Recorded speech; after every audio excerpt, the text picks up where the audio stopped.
Hi guys, Jason Smith here, welcome to the AskGolfNut channel. So today is possibly the most important video I've ever done when it comes to understanding how to reduce your handicap through wasted shots. And I affectionately call this car park golf. Now I don't obviously mean you playing golf in the car park. What I mean is you're driving to the golf course, you get there, you turn in the car park and you get your clubs out the car, go straight on the first tee and hit your first shot. Now, whether that's because of time or anything else like that, I don't know, but I see it alarmingly commonly, and even when you go to a range, you see the people literally drive up to the range at the car park, they go straight to the ball machine, they get 100 balls or whatever it be, go get their clubs, put them down on a bay, and the first thing they do is go get a driver out and they start smacking the living daylights out of a driver. Well, that's a recipe for a few different things, one being obviously a recipe for doing yourself a mischief when it comes to injury, but it's not going to do your game any good whatsoever. How many times have you gone to play golf and you don't feel that you actually start really scoring properly until the 4th, 5th, 6th hole? Well, the reason why that is because you're warming up. So there's going to be, unfortunately, before you start hitting shots on there, you should be fully warmed up. Now, I'm a perfect example of a human being when it comes to warming up. Why? Because, do you know what? As I've got older, I've realised this one thing, that my old body is starting to need more and more warming up as the years crack on. So I have a running joke at the moment, 33 shots before I'm fully warmed up. I have not hit a shot today at all. So this is going to be a prime example of what happens to me. Now, I don't know how fast I'm going to swing today, but I have been known when I don't feel very pliable or very strong that day, for whatever different reasons, may have been editing for a while or whatever it be, that my body does not want to turn. If it doesn't want to turn, I have tendencies, and my tendency, the first shot is, generally speaking, or the first shots is going left. And it's because the big muscles don't want to move, but the small arm muscles, the fast twitch fibre muscles still do. So everyone's going to have a different pattern. Now I'm saying, okay, if you know your pattern, you can play with it, but there is a distinct difference between being warmed up and car park golf. So I've got my 7-iron here. It's a 34-degree traditionally lofted 7-iron. I've got my green here set at 165, which is give or take my average carry when I'm fully warmed up with one of these.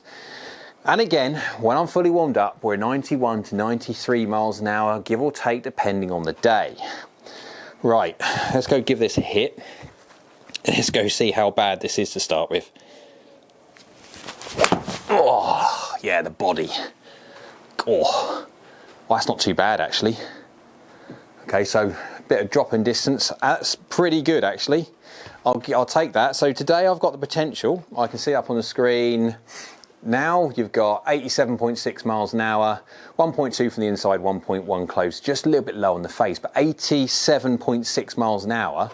Okay, I'm swinging, yeah, to get to that, but that's pretty decent. I'll take that because that means potentially for me, it's the duration, how long it takes me to warm up, also potential speed that I'm going to have that day. That's pretty good. I'll take that all day long, but remember, that's carried 156, so it's nearly 10 yards short. It's online because delivery was pretty good, but it was low on the face. It was a misstrike, and I will misstrike these as I'm starting to warm up.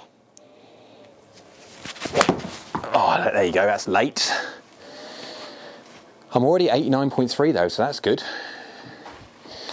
I have been known to be in the high 70s of when you wake up those days and you're like, oh my word. Now, again, low on the face, face fractionally open, but 89.3, so that's pretty good. When I'm saying also warming up, I don't just mean warming up with an iron. Now, when I'm doing my normal warm-up, I normally warm up with a wedge first and work throughout the bag. So by the time I'm fully warmed up, I've gone through the bag to driver. You've got to make sure you're fully warmed up with driver, not just iron. So I will get to my probably 91 to 93 miles an hour sort of fairly quickly. But if I go straight to a driver, my normal operating temperature with a driver is 110. I would be swinging about 106, 107 if I'm trying to do normal speed if I haven't warmed up. That's the problem. Right, let's go do another one. See where we are after this. Pretty decent, 89.7, so that'd be 90 miles an hour. Slightly Healy strike, but pretty good. Good result, as you can see. But I am trying to hit it. I am not swinging at my normal percentage. I'm trying to physically hit it. So and that's 90 miles an hour, 89.7 exactly, but I'm trying to hit it. If I was fully warmed up and I'm trying to hit it like this, I'd be expecting to hit it 94-ish or so miles an hour, faster than normal. So I'm still having to do this to warm up.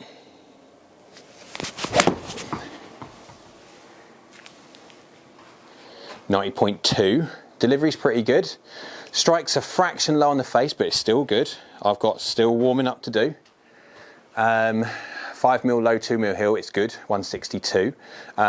I'll now dial the speed up a little bit if I can actually really try and push it to show you the difference. Now, today, fully warmed up, and now we're only 5 shots in, or 4 shots in, sorry, so I've still got a lot of warming up to do, and this is before you even think about driver. So just hitting a few swings, just doing this on the old first tee, unfortunately that don't cut it.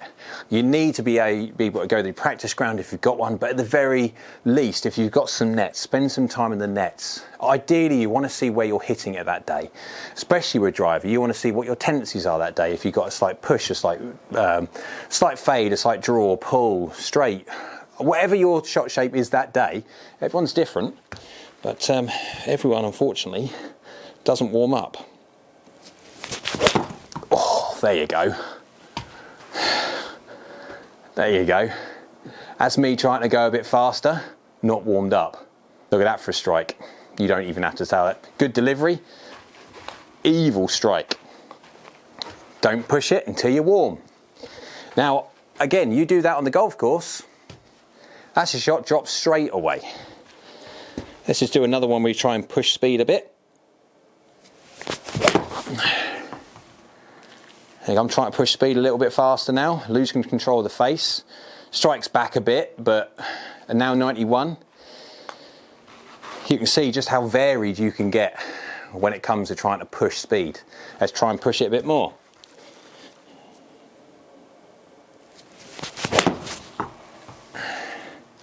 .92 miles an hour on the dot, 92. Face is open fractionally. Strike's still not quite there, still a little bit low on the face, but not bad. But I'm swinging that's hard for me, and I'm swinging 92 miles an hour, which is my normal operating temperature when I'm fully warmed up.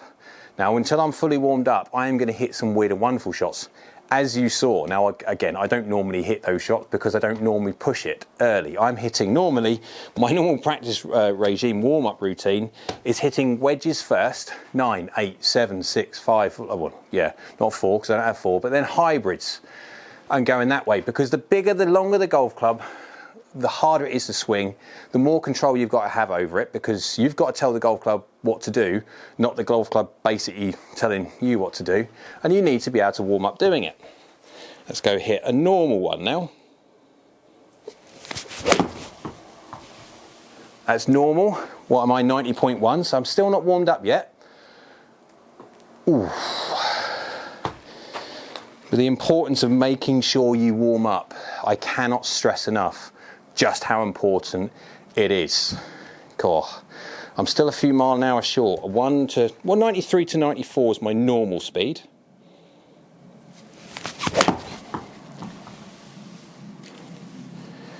There we go. Now I'm still fractionally working it a bit harder than I normally would do. What am I there? 92.1. But I'm not far off now. I mean, if I start pushing it now, I expect to possibly go to 93, 94.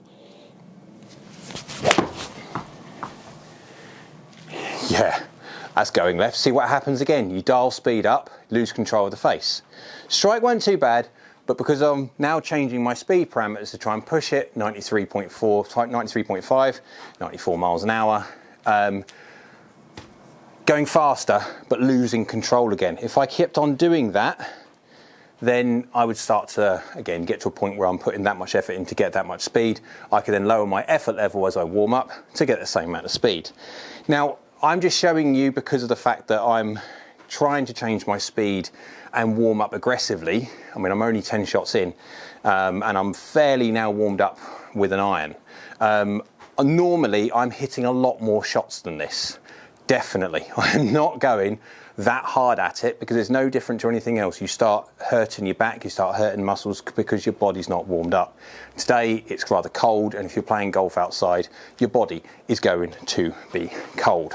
Right, last shot, back to normal speed. Slightly open face, 92 miles an hour. There we go. I can't leave it on that one. That's a miss. That's right edge of green, that's absolutely fine, just open face as you can see there. But 91.8, full normal operating temperature now. There we go. 92.5, go on, go in. Whoa. Right, so again, as you can see, I'm changing, I've hit some interesting shots. You can see by my strike pattern, generally speaking, it's not too bad. But I'm also trying to aggressively warm up to showcase what happens when, if you go out there and you hit shots like that. Already you can see the first shots were short. You've already seen there what can happen when you try and aggressively push it too quickly, way too early. Your strike can go massively to a point where you have a little hosel rocket out there.